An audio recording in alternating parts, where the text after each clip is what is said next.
Hello everyone, a good day to all of you. Today we are going to talk about critical discourse analysis, understanding language, power, and ideology. But before we delve into our lesson, let me introduce myself.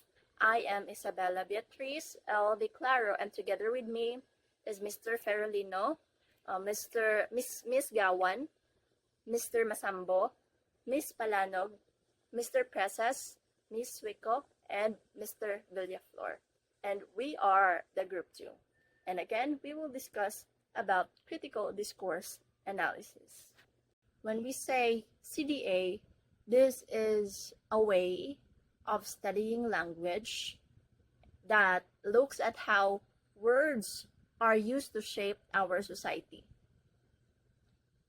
Meaning, CDA helps us see how language can create, can keep, or can challenge power and inequality. Critical discourse analysis believes that language is more than just communication. Meaning, they believe that it is a social practice. When we say social practice, this means that the way we speak or write, it always connects to culture, politics, and society. Okay? It's more than just communication, it's a social practice. The main goal of CDA is that it uncovers hidden messages, ideologies, power relations, in text, it could be in text, in speeches, in conversations, or even in the media. Okay, so in short, CDA helps us understand how language influences the way we think, the way we behave, and the way we relate to other people. So that is CDA. Now, let us understand what is the difference between CDA and discourse analysis. Critical discourse analysis reveals how language is used to construct, to maintain, and challenge power dynamics in our society. Language is not just neutral because it often reflects and reinforces social hierarchies, ideologies, and inequalities. Critical discourse analysis helps us uncover the hidden assumptions and biases embedded in texts, speeches, media, and even in our everyday conversations. So, by analyzing discourse critically, we can better understand how dominant groups shape public opinions, influence our policies, and marginalize others. Importantly, critical discourse analysis, or CDA, also empowers individuals to question taken for granted meanings and resist oppressive narratives. So in this way, CDA, it is not just an academic tool, but it is also used to promoting social awareness, critical thinking, and justice through the careful examination of language. Origin of critical discourse analysis, or the CDC. No? So critical discourse analysis, according to my research, started around the 1970s.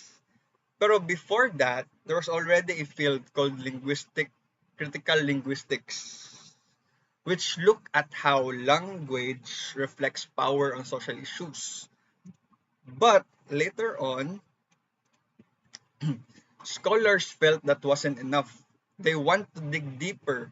No? They began asking questions like, how does language actually affect society? Or how does it show power? How does it spread beliefs and ideologies? That's how critical discourse analysis was born. Now, let's look at the lower side. It's showed on the PPT that there are three main founders of the critical discourse analysis. First is we have Norman Fairclough. No?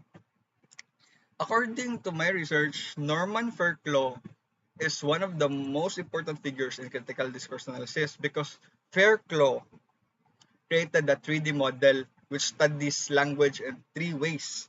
And the three ways is going to be explained later. No? Now, the text itself, or the words we hear, the process of communication or how it was produced and understood, and number three, is the wider social context or the social practice. His point was that no text is truly neutral. There are always meanings, hidden meanings, and power relations behind words. Second founder that I researched was Tune A. Van Dyke. I'm not sure on how to pronounce his name, but I'm pretty sure that was Tune A. Van Dyke. Si Tune A. Van Dyke, he focused on the link between language, cognition, and society. So basically, cognition, di ba, simply means the way people think or how we think. Van Dyke showed how texts like news report or political speeches can shape people's thoughts. Create stereotypes, and even influence how the society works. His work reminds us that discourse is powerful because it can affect people's minds. Three is we have Ruth Wodak, no?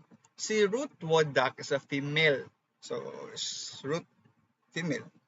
She developed the discourse historical approach. This means that she studied language not only in the present moment, but also by connecting it with history and language. For example, when analyzing a political speech, she would consider both what it says now and how the story shapes its meaning.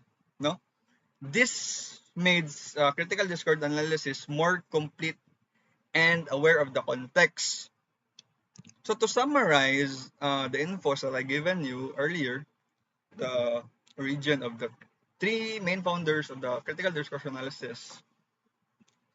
Critical discourse analysis grew out of critical linguistics, because earlier I've said that there is an existing field which is critical linguistics in the 1970s, and that critical linguistics field was shaped by Fairclough, Van Dyke, and Wodak, which is the three main founders that I told you, and all of them have similar belief.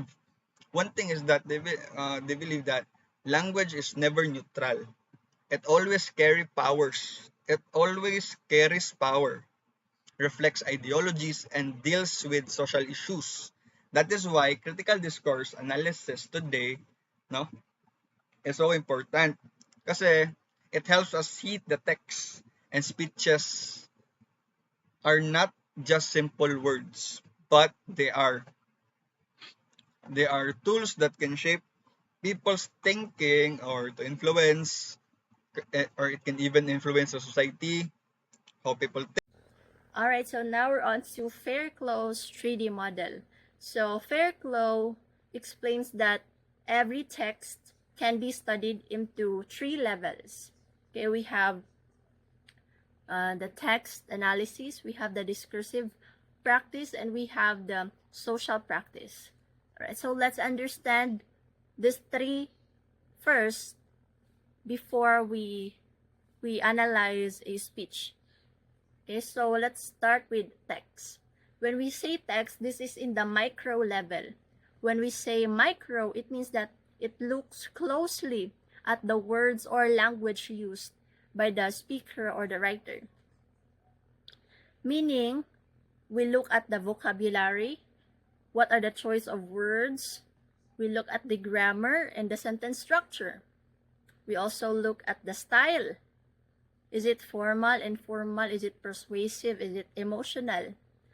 And we also look at the rhetorical elements used, metaphors, imageries, all of those. Okay, so that is what the text or the micro level is all about. It looks closely at the words or language used. For example, does the speaker use emotional words? Does the speaker use repetition? Does the speaker use does the speaker use religious or political terms? So that is the text or the micro level. Now, next one, we have the meso level or the discursive practice. So what is this one? This one, it examines how the text is produced, shared, and understood. Okay? Meaning, we ask the question, who created the text? How was it delivered? Is it delivered in a speech way, in a newspaper medium, in the social media, or whatsoever? And who is the audience? And how might the audience interpret the text? For example, a political speech is written by a leader. It was spread in the media and interpreted differently by supporters and critics. Okay? So it examines how the text is produced, shared, and understood.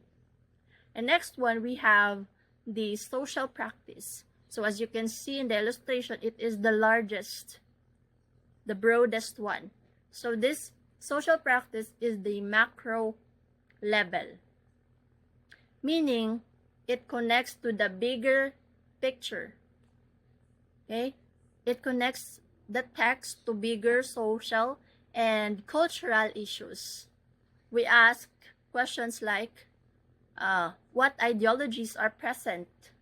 Is it about democracy? Is it about religion? Is it about gender equality? Okay, what are the ideologies present?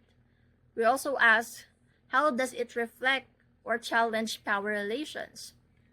How does it function in the society? How does the text function in the society? Does it unite people? That is justify a war, or does it promote values? Okay, for example, the speech might promote national unity or legitimize authority. So that is the social practice. It looks at the bigger picture, bigger social and cultural issues. So in short, to better understand all of this, when we say text, it means what is said. What are the words, grammars, and style in the text? When we say discursive practice, it means how it is said, and how it is shared. Production, distribution, and reception. And the last one, social practice. Why it matters. Ideology, power, and impact on society. So those are the 3 level of Fairclough 3D model. So now let us try to understand how to use Fairclough model in analyzing a text. Alright, so now let's have a critical discourse analysis of Abraham Lincoln's Gettysburg Address. Okay, so just to have a short background about this address, okay, on November 19, 1863, President Abraham Lincoln gave a short yet powerful speech at the dedication of the National Cemetery in Gettysburg, Pennsylvania. This was the site of one of the most important battles and bloodiest of the American Civil War. The speech later became known as Gettysburg Address. Even though it was only 2 minutes long, it became one of the most famous speeches in history. President Lincoln, honored the soldiers who died and reminded the nation of its core values: liberty, equality, and democracy. The speech reaffirmed the Civil War as a fight not just for the Union, but for the principle that all men are created equal. Okay, so now that we know the background, let's hear the speech of Abraham Lincoln, and then afterwards, let's have the Fairclough 3D model to analyze the speech.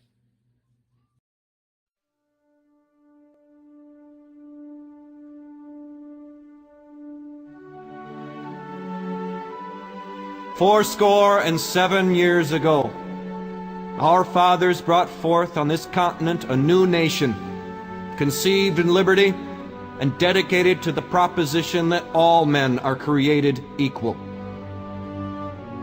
Now we are engaged in a great civil war, testing whether that nation, or any nation so conceived and so dedicated, can long endure. We are met on a great battlefield of that war. We have come to dedicate a portion of that field as a final resting place for those who here gave their lives that that nation might live. It is altogether fitting and proper that we should do this. But in a larger sense, we cannot dedicate, we cannot consecrate, we cannot hallow this ground. The brave men, living and dead, who struggled here, have consecrated it far above our poor power to add or detract. The world will little note nor long remember what we say here, but it can never forget what they did here. It is for us, the living, rather, to be dedicated here to the unfinished work which they who fought here have thus far so nobly advanced. It is rather for us to be here, dedicated to the great task remaining before us, that from these honored dead we take increased devotion to that cause for which they gave the last full measure of devotion. That we here highly resolve that these dead shall not have died in vain, that this nation, under God, shall have a new birth of freedom, and that government of the people, by the people, for the people, shall not perish from the earth.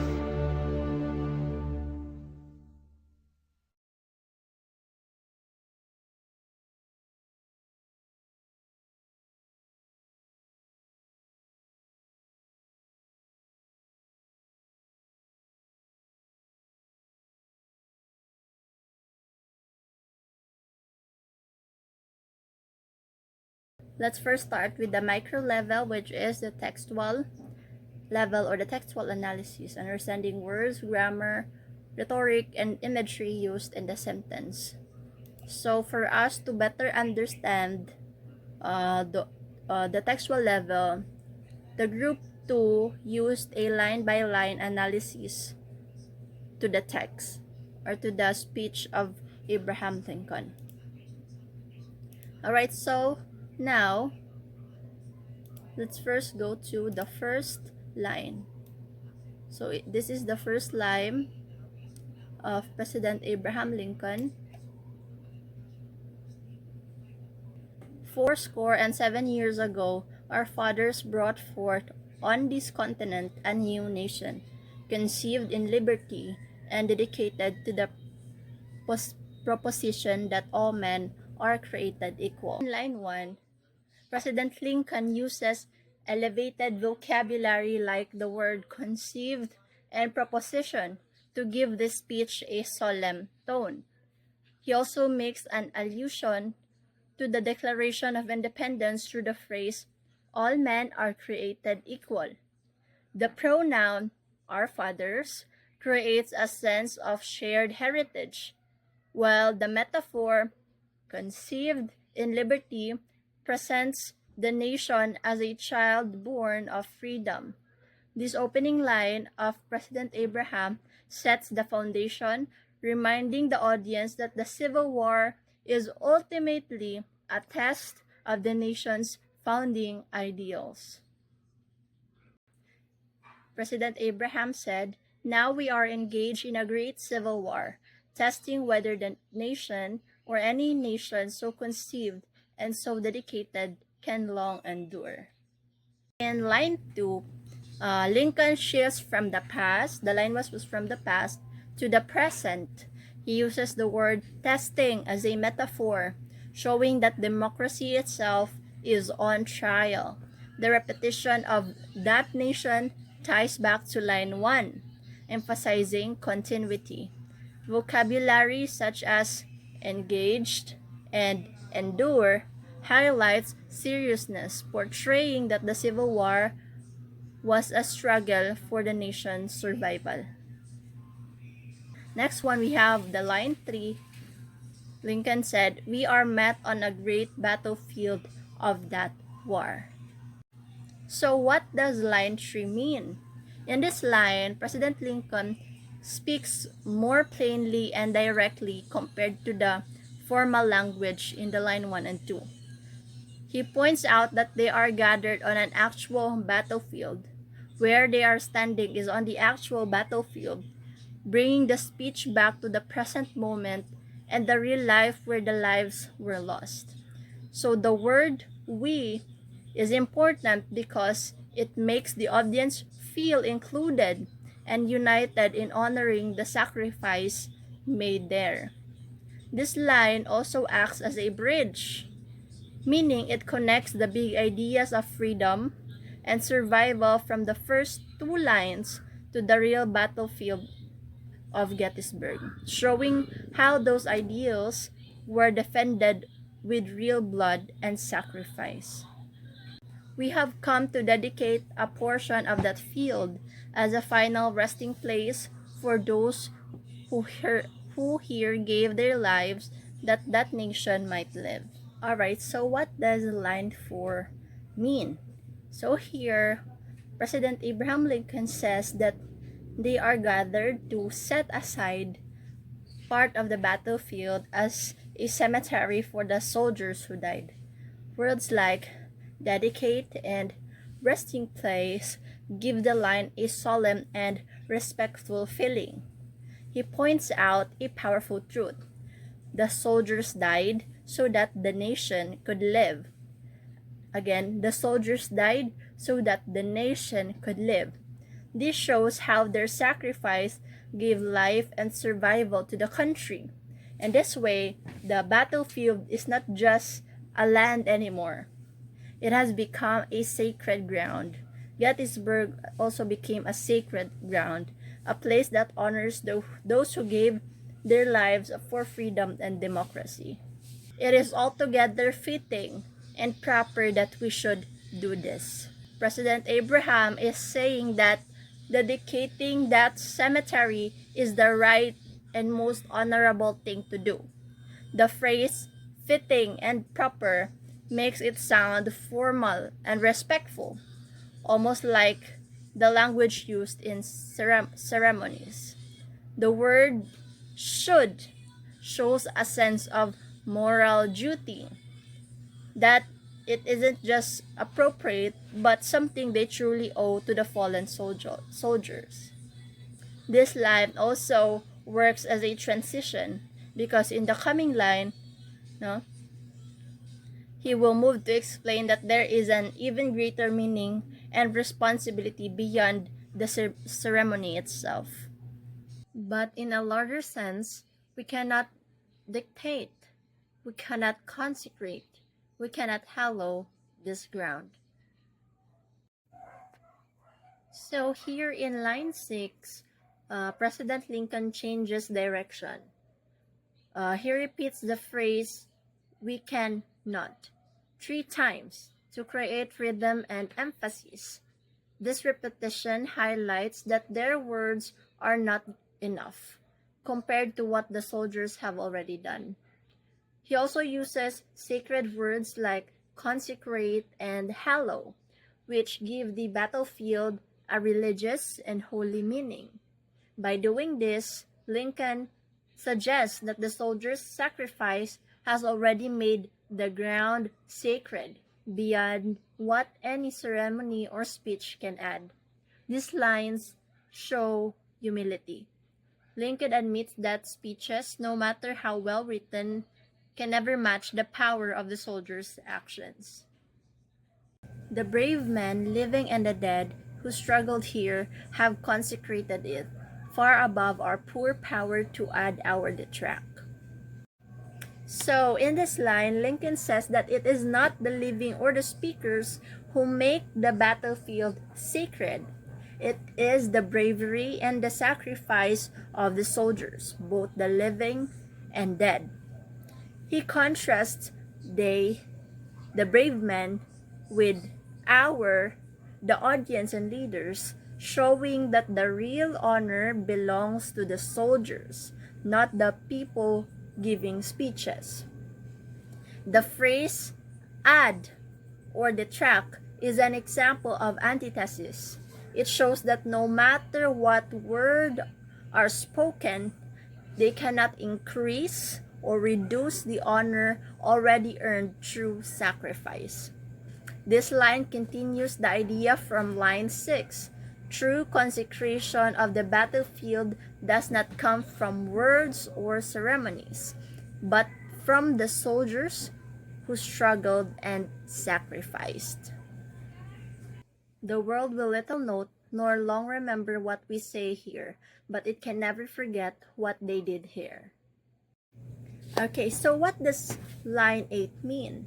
In this line, Lincoln contrasts words with actions. He says that people may not remember his speech, but they will never forget the sacrifices of the soldiers. This is an example of antithesis. What does that mean? There is a contradicting of two ideas, difference between saying and doing. There's also some irony here, because the speech itself became one of the most famous in history, even though Lincoln claimed it would be forgotten. The repetition of the word "here" reminds the audience of the sacredness of the place. It's not just any battlefield, but a lasting symbol of sacrifice. By using a mix of positive and negative statements, not remember what we say versus never forget what they did, Lincoln makes the soldiers' deeds feel even more permanent and powerful. It is for us, the living, rather, to be dedicated here to the unfinished work which they who fought here have thus so far so nobly advanced. In this line, Lincoln shifts the focus from dead to the living. He makes a contrast, us the living versus they who fought. This shows that while the soldiers sacrificed, it is now the responsibility of the living generation to carry on their mission. He calls it the unfinished work, meaning that the fight for freedom and equality is not yet complete. The phrase "nobly advanced" honors the progress already made by the fallen soldiers, but also shows that more must be done. Here, Lincoln uses a metaphor. The work is not just the fighting on the battlefield, but the larger project of democracy itself. He is saying that the living must stay dedicated to completing what the soldiers died for, preserving the nation and its ideals. It is rather for us to be here dedicated to the great task remaining before us.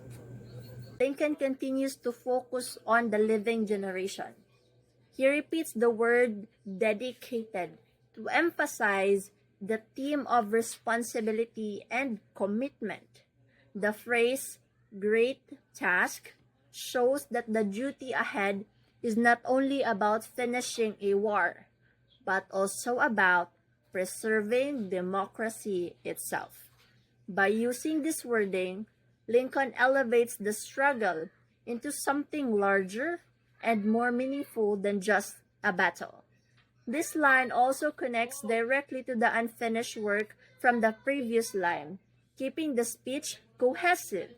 It reminds the audience that what the soldiers started, the living must continue.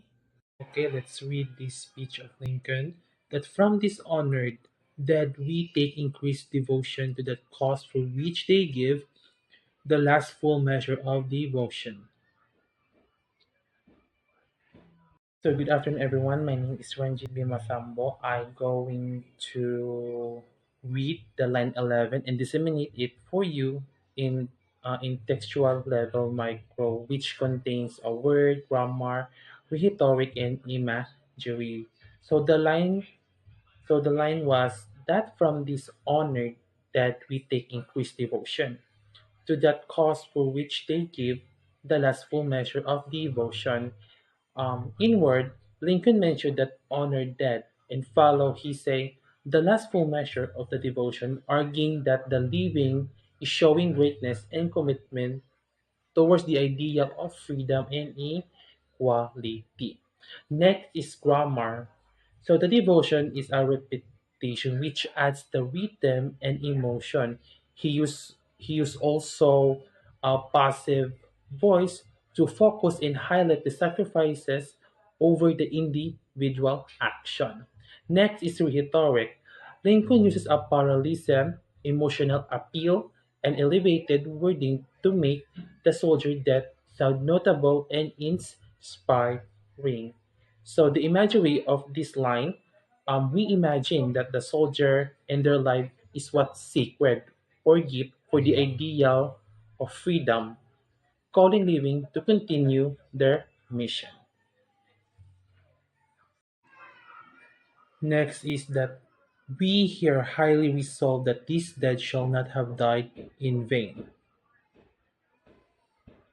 Let's read the line through the speech of Lincoln and disseminate it into a textual level micro. So it said that we here highly resolve that this dead shall not have died in vain. In words, Lincoln used highly resolve, emphasize the strong determination, and other sentence is shall not have died in vain, which means their sacrifices must have purpose. Next is in grammar. So Lincoln used a future perfect passive so, so in the sentence of shall not have died, which is emphasize the outcome of the sacrifice of those soldier in the future. In rhetoric, he used the emotional appeal of pathos to give meaning to the soldier that's a moral obligation um, is placed on the living. Next is imagery. So we imagine that those soldiers that was not wasted, however, but they gaining dignity for only to continue their fight in the future. That this nation under God shall have a new birth of freedom. So the next line that we disseminate in a textual level is it said that this nation under God shall have a new birth of freedom. So in word, Lincoln used under God as adding moral and spiritual authority, and also he adds new birth of freedom, suggesting the renewal and fresh start for the America. The next is grammar. In shall, as you notice in shall have, is a future tense. He added, it showing hope and certainty to the people. Next is rhetoric. Lincoln used a religious reference under God and also metaphor for a new birth to inspire those people to go on, inspired to unity and do moral duties. Next is imagery. We imagine that the nation being reborn like a child or um, a baby into a stronger form of liberty, and that government of the people, by the people, for the people, shall not perish from the earth. Good afternoon, everyone. We are now in the end of the speech of Lincoln. It said that the government of the people, by the people, for the people, shall not perish from the earth. So, in the word, we call it triple phrase because it defines the democracy of government belongs to the people, only people, and serves them. So, in the grammar, Lincoln used the phrase using parallelism, which the structure repeated in three times for rhythm and memorability. And the shall not perish, the verb shows the determination that democracy will survive. Next is rhetoric. The repetition makes the um, message more powerful and persuasive to the people, appealing and boost the pride and unity towards the people. So next is imagery. So we imagine that democracy is weak and kind of fragile that could be perish in the future. However, Lincoln assured and it will endure every challenges it face at people's will. So we are now in critical discourse analysis of Abraham Lincoln Gettysburg Address using Faircloth's in 3D model. So in number 2, we have discursive practice or the meso. We have the production, distribution, and recontextualization. In discourse practice, we have first the production. So the speech was written and delivered by the President Abraham Lincoln on November 19, 1863 during the American Civil War. So it was intended to honor fallen soldiers. The war was a struggle for equality and national unity. So the speech was carefully composed, brief, and symbolic.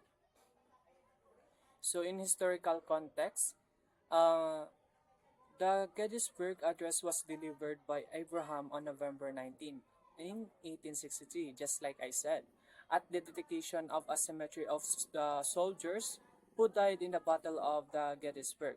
So that is one of the Civil War's deadliest battle. So in political context, Lincoln crafted a speech to redefine the war not merely as a fight for union, but as a struggle for equality, liberty, and democracy.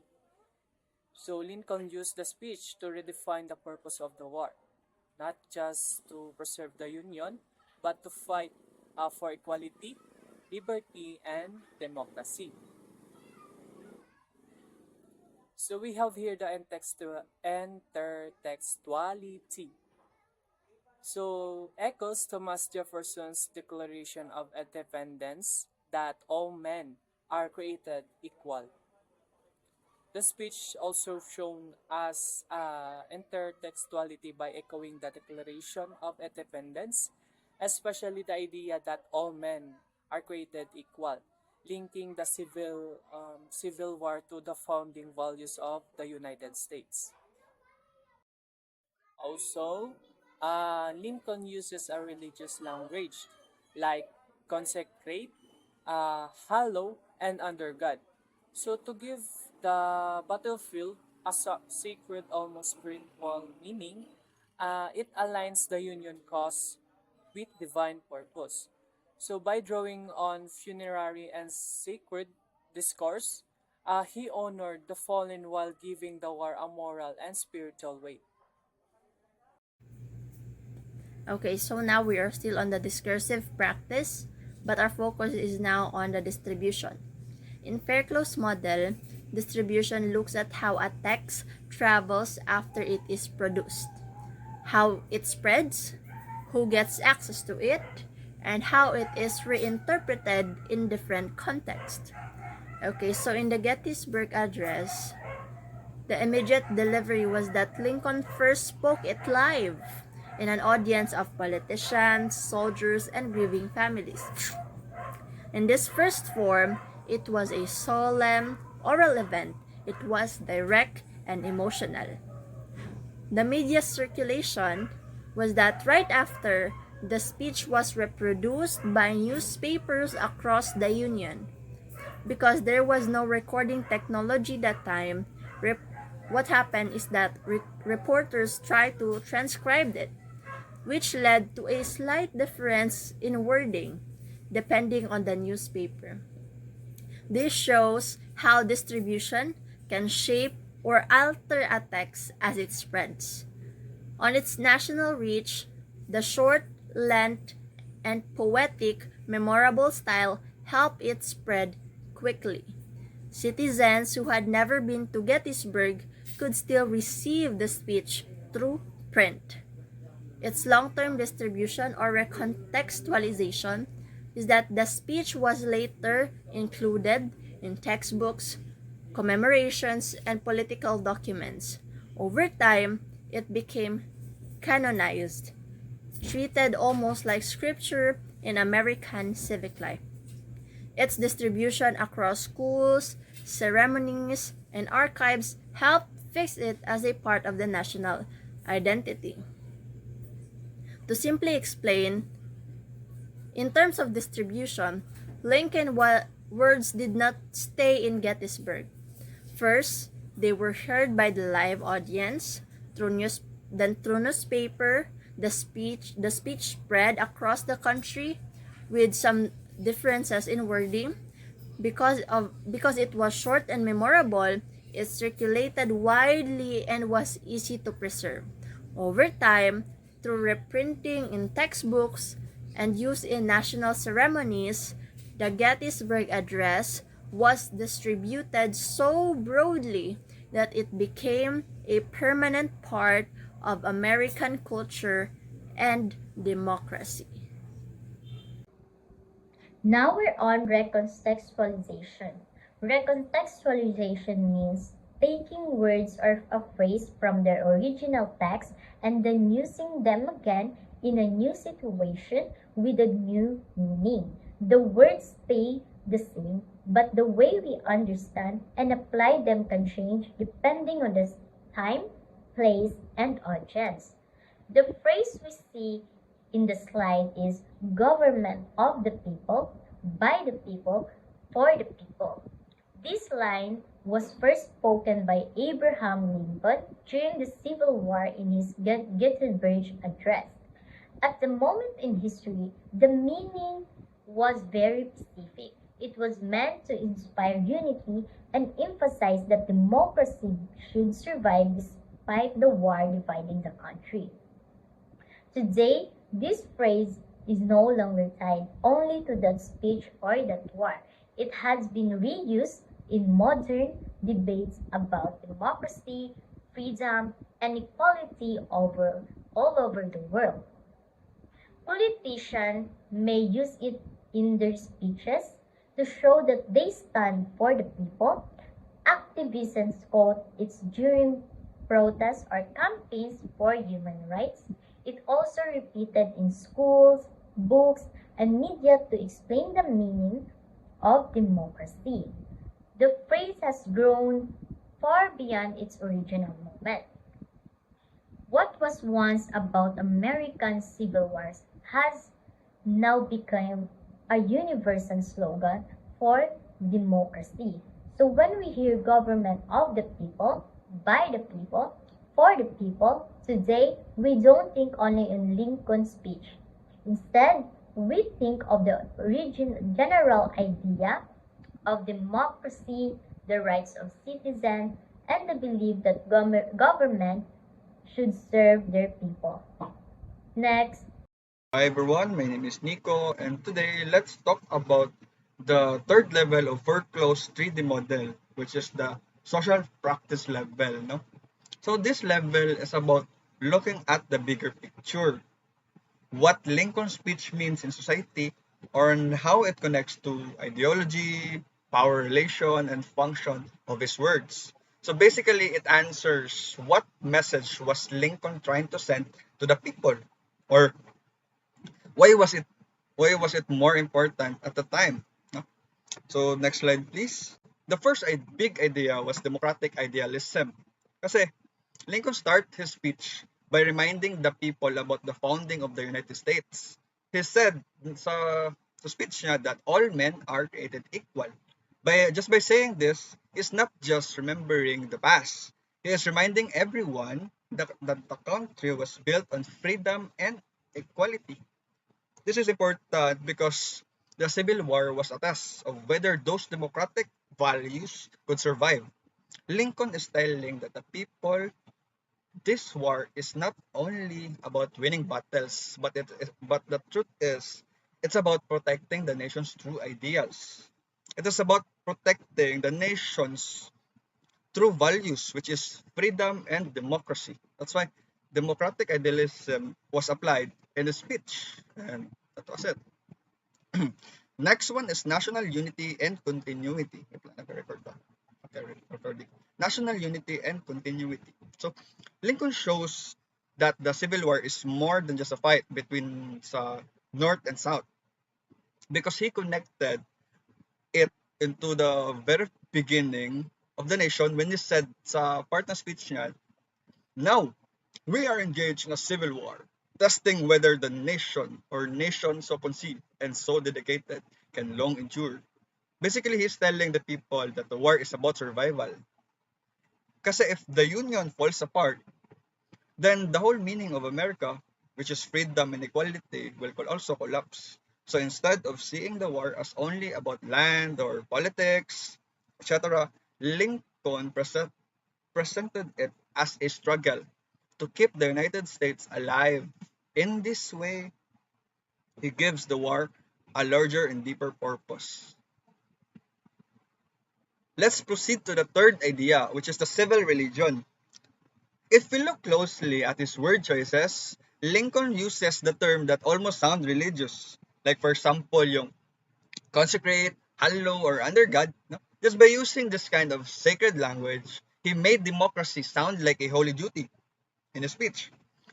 Because he wants the people to see democracy not just a system of the government, but instead he wants them to see it as something spiritual, something they must honor and protect. It's like he's turning democracy into a kind of faith where defending becomes a sacred mission. Yeah, as you can see, Lincoln is not only honoring the soldiers, he is uplifting the democracy itself as something holy. He wants the people to see that the protecting freedom and equality is not just about politics, but a sacred duty. It's as if he's saying that defending the nation is like serving God. No? I think no, those lines na using uh, sacred language is really powerful because it unites people on deeper level. Kasi during the Civil War, many families were grieving because of the war, and religion was something they held onto for hope and comfort. No? By using those sacred terms, si Lincoln connected it to democracies, to people's faith. He makes them believe that fighting for freedom is part of a higher mission, something blessed and guided by God. Okay? That's the third idea, which is civil religion. Now let's proceed to the fourth idea, which is the rebirth narrative. So rebirth narrative comes from Lincoln's powerful line that, for example, the line is that these nations under God shall have a new birth of freedom. No, here as you can see on the line, Lincoln is giving the people hope. Kasi the Civil War was a time of great pain, loss, and division. Division. Division. Division. But Lincoln says that something good can still come from it. He's telling them that out of all bloodshed, not shed, and sacrifice, the United States can be reborn stronger and freer than before. This new birth means that the country will not just continue as it was, but it will move closer to its true ideals. It will move closer to its true ideals, which is what? Freedom and equality. And those soldiers who died will not die for nothing. Instead, their sacrifice will create a better future for the nations. I mean, in simple words, no, Lincoln is saying, yes, the war is hard and painful, but it has a purpose. The deaths will lead to a reborn America, one that is more united, more equal, and more committed to liberty. This message was very powerful in that time because it gave meaning to the suffering and and it encouraged the living to keep fighting, not just to win battles, but to build a future where democracy would survive and grow stronger.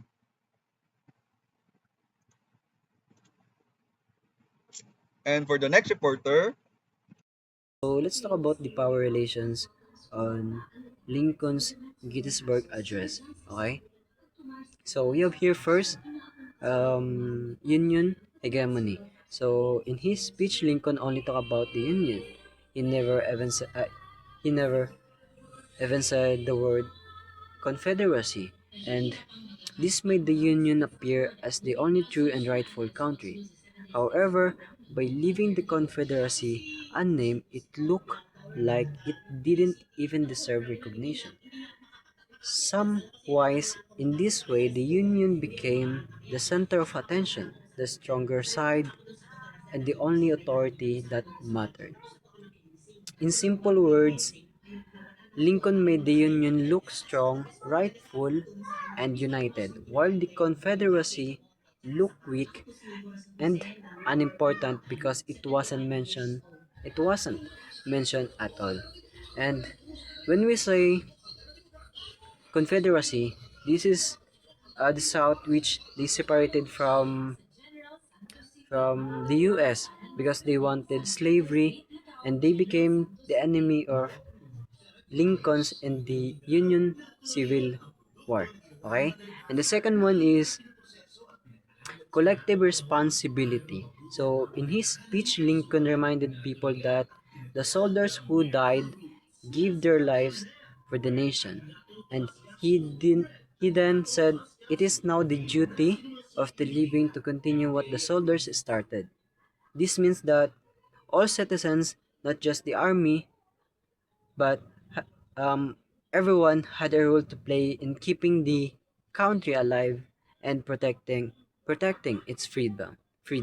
Additionally, ordinary people became part of the nation's mission, not just those on the battlefield. Okay, not just the army. In simple words, um, Lincoln gave responsibility to everyone's citizens. Everyone had to help protect the Union, not only the soldiers again. Okay, as what I mentioned earlier, not only the army but everyone. Okay, so the third one is exclusion through silence. So Lincoln stayed silent because slavery and about the Confederacy. Okay, he didn't he didn't want to give them space in his short but powerful speech. And if he mentioned them, it might have shifted attention or given them some honor. And by not mentioning them at all, Lincoln kept Lincoln keep the focus only on the Union's mission, like the freedom, unity, and democracy. In simple words, he ignored the enemy and the slavery issue so that all attention stayed on the Union's values and goals. Okay? And the fourth one or the last one is global power projection. So Lincoln said that the war was a test to see if a nation conceived in liberty could survive. This was more than just about America. It was about but it was about proving to the whole world that democracy works can last forever. It and if the union failed, other countries might think democracy um, is weak, and if the union survived, then the U.S. would stand and democracy are strong and worth defending. In simple words, America's fight was not just for itself, but also for the world, global. Okay? And the Union wanted to prove that democracy is powerful and can survive. The democracy. Okay? In the overall summary, Lincoln's Gettysburg Address showed power in different ways. He made the Union look like the only true and rightful nation. And he also gave duty and responsibility to all citizens, not just the army or not just the soldiers. Okay? And also, he keeps silence about the Confederacy and slavery and making them unimportant. And lastly, he showed the world that America's democracy is strong and worth protecting. And that's all my part. Thank you for listening. Next is legitimizing the war. So redefines the Civil War as a struggle for democracy survival, not just national preservation. So we're talking about how political leaders, especially Abraham Lincoln, shifted the meaning and moral purpose of the Civil War. So at first, the Civil War was largely framed as a fight to preserve the Union, to keep the United States from splitting apart. So this was more about political unity than higher ideals. So but as the war went on, Lincoln and others began to reframe it. So they presented the war as a test of democracy itself. So whether a nation like conceived in liberty and dedicated to the proposition that all men are created equal could survive. So this reframing served to legitimize the war effort.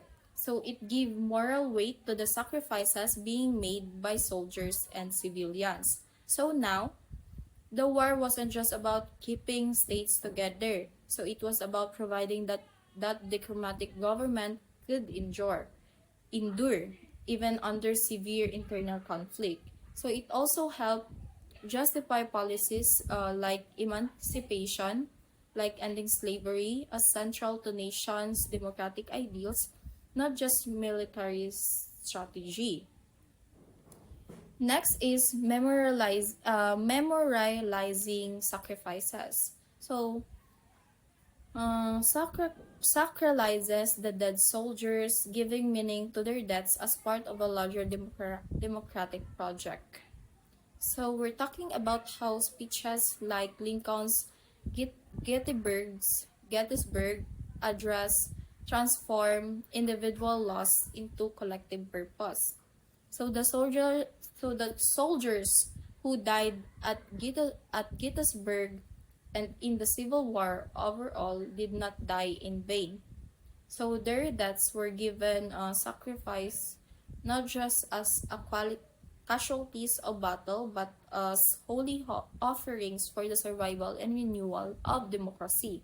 So in other words, the battlefield becomes almost like hallowed ground, consecrated not by ceremonies, but by the blood of those who fought there. Next is mobilizing the living. So transforms mourning into motivation, calling the audience to be dedicated to the unfinished task of freedom.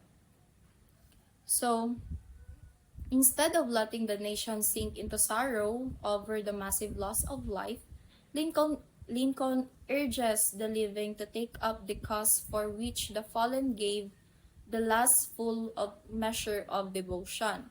So their death becomes a call to responsibility, a reminder that the fight for democracy and equality is not over. By asking the audience to be dedicated to the unfinished work, he moves them emotionally from passive mourners to active participants in shaping the nation's futures. And lastly, the nation building. So reconstruct American identity by linking past 1776, present Civil War, and future rebirth of freedom in one continuous democratic narrative. So we're describing how Lincoln weaves a story of America that makes the nation's identity feel whole, purposeful, and distant for freedom. So he reaches back to 1776 to the Declaration of Independence, reminding people that the country was conceived in liberty.